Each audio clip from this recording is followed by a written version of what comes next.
اللہ نے فرمایا، یہی راستہ ہے جو سیدھا مجھ تک پہنچتا ہے۔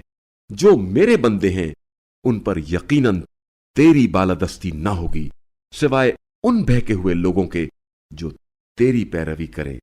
ان سب کی وعدہ گاہ جہنم ہے، جس کے 7 دروازے ہیں، ہر دروازے کے لیے ان کا ایک حصہ مخصوص کر دیا گیا ہے۔ ادھر اہل تقوی یقیناً باغوں اور چشموں میں ہوں گے۔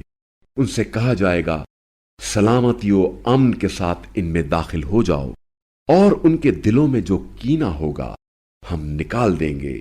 وہ برادرانہ طور پر تختوں پر آمنے سامنے بیٹھے ہوں گے، جہاں نہ انہیں کوئی تکلیف پہنچے گی نہ انہیں وہاں سے نکالا جائے گا۔